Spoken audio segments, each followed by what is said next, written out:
We're going to look at the French newspapers now. Olivia's here with us. We're starting, in fact, with education. François Hollande, he's trying, anyway, to shake things up a little bit, isn't he? Yeah, all the papers were very excited about this morning because, of course, any talk of change in the French education system is big news because the system's rarely modified. Now, let's start with Libération. They have a glowing editorial, actually, about the plans, François Hollande's plans. They think they're great. They say he's right to address the sector of society that will provide the foundation for any real improvement in French productivity and the economy. And they point out that the school machine has often fostered social inequalities in France and that the left has been very slow to address this. They've missed a lot of opportunities when in government, so that they think Hollande is on the right track. Now, they're so into this education question that they've even compiled a little quiz in the paper to test readers' knowledge about how much they know about the education system. And it was very, very difficult. There are questions like, how many maths classes a year do French children have? Who invented the playtime break? But they also do raise the question of a little concern, where is François Hollande going to find the money to fund these reforms? Because they are going to require a lot of manpower, that is, more teaching staff. And that's more of a critical angle that Le Monde is taking about this news as well.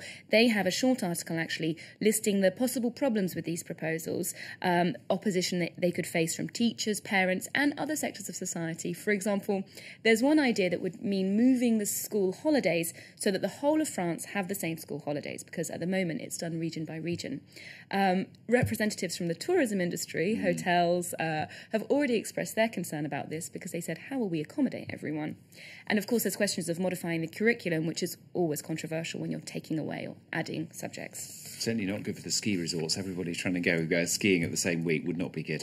OK, we're done education. Immigration, another big issue. New studies got all the papers talking about how integration is actually going in France. Yes, the INSEE, the National Institute for Statistics and Economic Surveys, has published the results of a really comprehensive study they've been doing. And they've actually, for the first time, questioned the children of immigrants, second-generation and even third-generation immigrants, because normally these people are just considered French nationals and aren't even asked about how they feel about integration.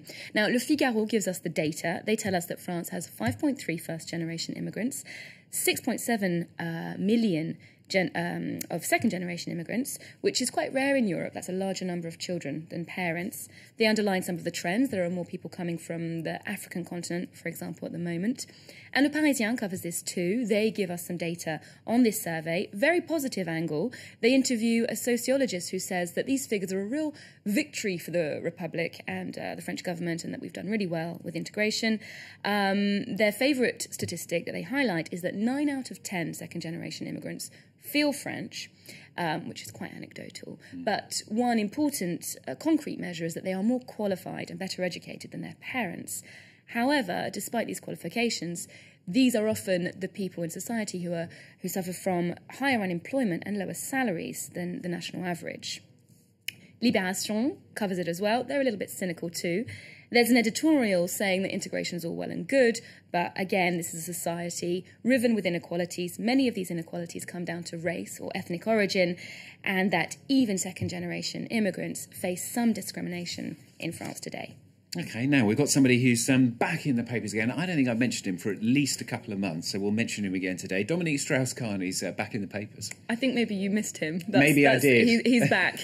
Well, Le Parisien, this is a very meta-media story. The Parisien has published a preview of Dominique Strauss-Kahn's interview with the magazine Le Point.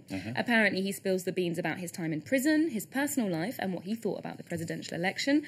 And now, in this press appearance in Le Point this week, he also says, somewhat ironically, that he regrets speaking publicly about what has become known as the Sofitel case, the case in which he was accused of sexually assaulting a chambermaid in New York.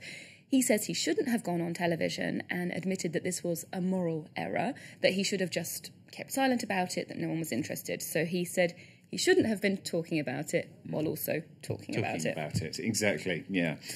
Double standards, I'll leave it to you to make your own minds up. Olivia, thanks so much. Olivia Salazar-Winspear with the French papers here on France 24 today.